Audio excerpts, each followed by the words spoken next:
Durant les années 90, particulièrement avec Quentin Tarantino, il y a eu en quelque sorte une renaissance du film art house, voire même grindhouse par moment. Et l'un des principaux acteurs de ce renouveau, c'était non seulement Quentin Tarantino, comme je l'ai déjà dit, mais également l'un de ses amis, Robert Rodriguez.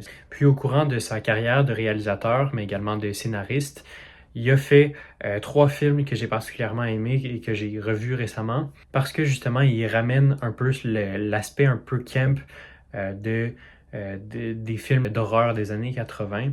Et il le fait très bien non seulement en faisant preuve de nostalgie, là, en réadaptant un petit peu l'esthétique de l'époque, mais aussi en apportant certains points qui sont nouveaux, qui sont vraiment neufs et intéressants dans un monde cinématographique de plus en plus homogène. Et donc, pour commencer, j'aimerais parler de l'un de ses films les plus connus, je pense même que c'est le plus connu, Dusk Till Dawn, qui est un film de 1996, si je ne me trompe pas, qui naît étrangement d'un scénario de Quentin Tarantino. Quentin Tarantino qui venait probablement de sortir de ses deux premiers films, donc Reservoir Dogs, puis Pulp Fiction. Par conséquent, là, le studio essaie de déterrer tous les scénarios qu'il a écrits avant ça pour les adapter à l'écran.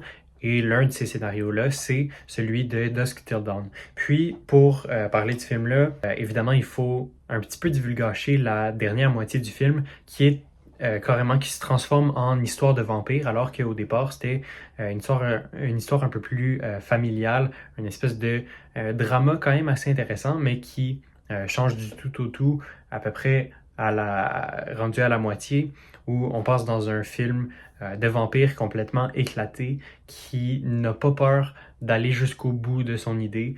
Et son idée, ben, elle est complètement ridicule. Mais c'est ça qui est intéressant avec Robert Rodriguez, c'est qu'il parvient à mettre à l'écran quelque chose de complètement ridicule, de complètement camp, et de le faire, je dirais, mieux que les films des années 80, des années 70, parce qu'il y a les effets spéciaux pour, il y a les VFX pour parfois, et il parvient à les utiliser pour aller dans des directions qui sont hors des sentiers battus, pour être le plus gentil possible. Mais c'est ça, des fois, il va très loin dans le camp, et c'est ça que j'ai particulièrement apprécié de Dusk Till Dawn. Justement, comme je l'ai dit, la séparation où on a vraiment comme deux films différents, c'était la raison pour laquelle le scénario avait pas été adapté avant ça au cinéma. Pourquoi il traînait dans les placards depuis autant d'années. Maintenant que Pulp Fiction est sorti, soudainement ça devient cool d'avoir plusieurs histoires en un film. Puis la structure en elle-même fait très Quentin Tarantino pour ce film-là. Mais même les dialogues, là, ils tendent à être dans la patte de ce réalisateur-là, qui est vraiment un auteur hors du commun. Et donc, pour moi, la force de ce film-là, c'est l'amalgame entre la réalisation atypique de Robert Rodriguez avec le scénario déjanté de Quentin Tarantino. Mais ultimement, puis ça va être un petit peu la ligne directrice de toutes les critiques de chacun des trois films dont je parle aujourd'hui. Ultimement, il n'y a pas vraiment de message qu'on essaie de passer à travers ça. Je sais que je reviens souvent à cette histoire-là de message qui n'est pas nécessaire dans l'art. C'est pas nécessaire d'avoir quelque chose à dire, mais d'habitude, ça apporte beaucoup à une histoire. Puis pour ce film-là, en soi, en étant juste la coquille vide un peu qu'il est, c'est un excellent film, mais il y aurait pu y avoir quelque chose de plus. On aurait pu avoir, je sais pas, justement, peut-être comme dans Pulp Fiction, un questionnement sur peut-être la religion, la question du destin qu'on voit un petit peu dans le film qui est à peine touché, mais qui est là quand même. Tandis que dans ce film-là, ben, peut-être que j'ai tort, peut-être que c'est seulement mon interprétation, mais à mon avis, il n'y avait pas grand-chose à discuter une fois que le film était terminé, là. Puis ultimement, peut-être que je le réalise alors que je le dis, là, peut-être que c'est ça précisément le message. On pensera notamment au personnage de l'ancien prêtre, je crois. Ce personnage-là de l'ancien religieux qui a un peu changé d'idée. On s'attend à ce qu'il ait peut-être une forme de rédemption au cours du film, mais on brise cette attente-là en le tuant en milieu de film. Encore une fois, désolé du divulgachis, mais je pense que ça en dit long sur l'approche du cinéma de Robert Rodriguez parce que justement, il y a cette approche-là où il y a pas, les gentils vont pas forcément gagner. Potentiellement, l'histoire qu'on nous raconte, elle est vide de sens. Et peut-être que c'est ça au final le message qu'on essaie de nous passer, puis on va l'explorer avec les autres films, là. J'ai pas l'impression que ce soit forcément voulu, ça. Après, ça n'empêche pas que Dusk Till Dawn, c'est vraiment un film de divertissement qui est très réussi à ce niveau-là, puis qui apporte un aspect visuel là, qui est quand même assez intéressant et surtout éclaté. Le second film dont j'aimerais parler, c'est Planet Terror, qui est probablement le film que j'ai le moins apprécié des trois, mais qui a quand même quelque chose d'intéressant dans ce film-là. Premièrement, c'est son aspect camp, parce que là, on a affaire à une invasion de zombies. C'est plus des vampires, c'est des zombies. La différence a vraiment aucune importance dans le film, c'est juste pour l'aspect visuel qui va y avoir un changement. Mais c'est un film qui est qui met en avant déjà une masculinité très masculine. Donc c'est des gros bras avec des guns, mais également au centre de tout ça une protagoniste qui elle aussi est un personnage à gros bras avec des fusils. Voilà, c'est un thème assez récurrent dans les films de Robert Rodriguez, j'ai l'impression. Mais dans l'ensemble, c'est un film d'action qui est très réussi. Il y a plusieurs scènes qui sont assez marquantes, notamment tout ce qui entoure l'espèce de cuisinier de steak. Là. Je pense qu'il y a quand même quelques scènes qui sont assez marquantes de son côté, mais également la dynamique entre Ray et le personnage principal dont j'ai oublié le nom. La dynamique entre ces deux personnages-là est assez réussie, permet de faire avancer l'histoire avec un rythme qui est très bien géré. Maintenant, ce qu'il faut savoir avec ce film-là, c'est que c'était un espèce de double feature dans l'esprit justement des films Grindhouse qu'il essaie de copier. C'était un film double feature avec Death Proof de Quentin Tarantino. Le mélange fonctionne assez bien, j'ai l'impression, même si j'ai vu les deux films, mais je les ai pas vus en même temps. Mais donc, ce qui les relie en quelque sorte, c'est leur aspect très surstylisé. Aujourd'hui, on appellerait ça esthétique. Le film cherche vraiment à nous convaincre qu'il se passe dans les années 70.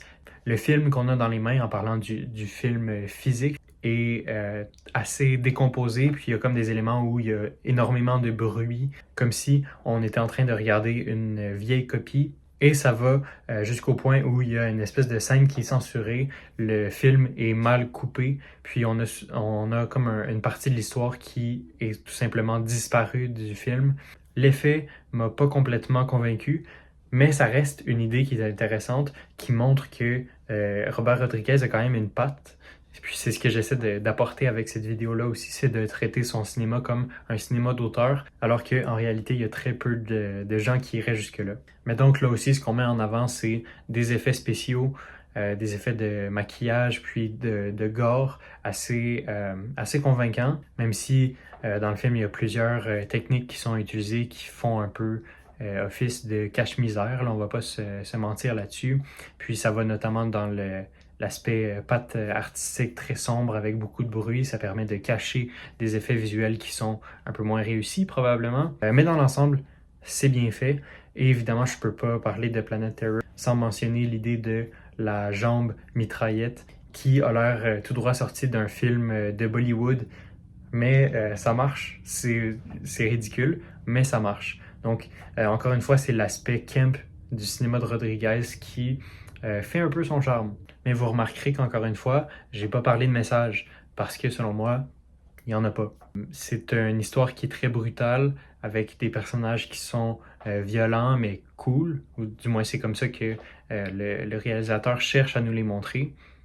Puis c'est pas mal l'entièreté de la substance de ce film-là, je viens de vous la décrire.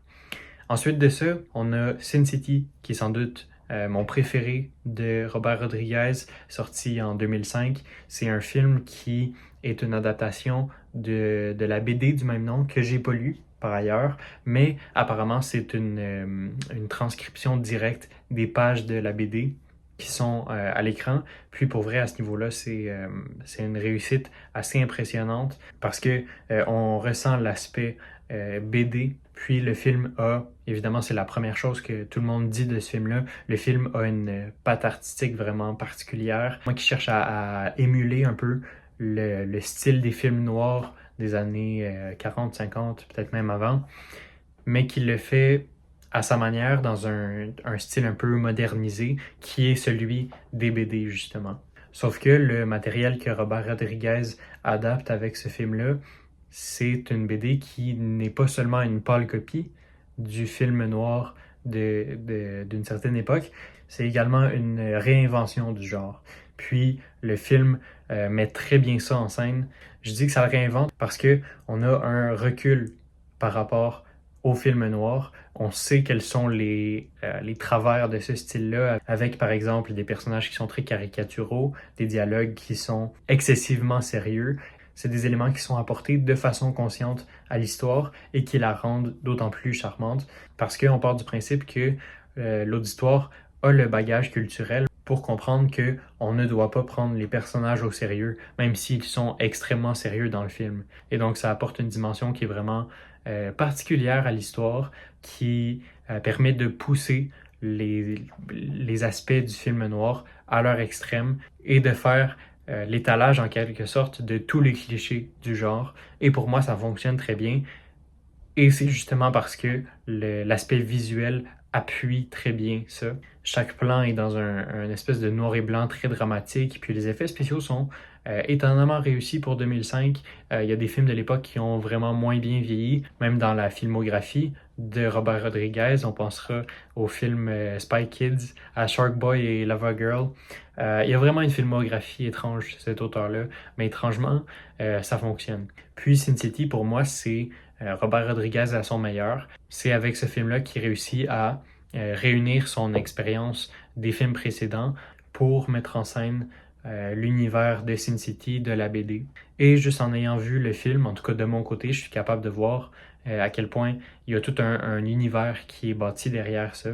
Et c'est quelque chose qui transparaît justement dans le film. Maintenant, en ce qui concerne le message, vous ne serez pas surpris de m'entendre dire que il n'y en a pas, encore une fois. Déjà, les personnages sont très caricaturaux. Ça implique que les femmes sont très sexualisées. Il n'y a pas de personnages féminins qui sont vraiment développés. La même chose peut être dite des protagonistes dans chacune des histoires qui sont présentées avec Sin City. Ce sont des personnages qui sont très froids et durs, sans émotion, des durs à cuire.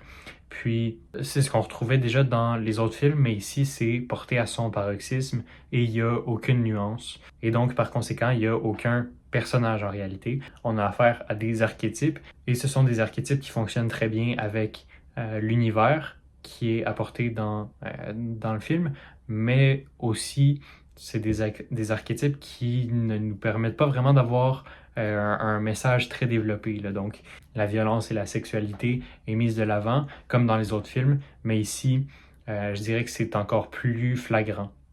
Parce que, justement, on voit clairement qu'il n'y a rien de plus qui est apporté dans le film. Autant, les films de Robert Rodriguez, je les trouve inspirés, bien réalisés, puis ultimement, c'est une patte artistique qui me rejoint particulièrement, mais en même temps, il n'y a rien de plus que ce que j'ai dit dans cette critique-là. Il n'y a pas plus de substance.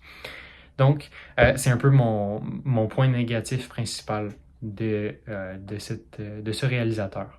Et donc, pour faire le bilan, je suis un peu mitigé parce que autant ces trois films que j'ai dans l'ensemble assez appréciés, autant ils ont ce manque de substance-là qui fait que probablement que dans une semaine, j'y penserai plus à ces films-là. Et probablement que ça explique pourquoi Robert Rodriguez a été un peu oublié par Hollywood.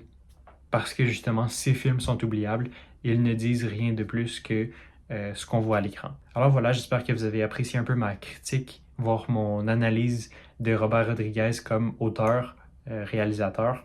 Si vous n'êtes pas en accord avec ma critique principale de sa filmographie, je serais très curieux d'entendre une opinion différente du mien.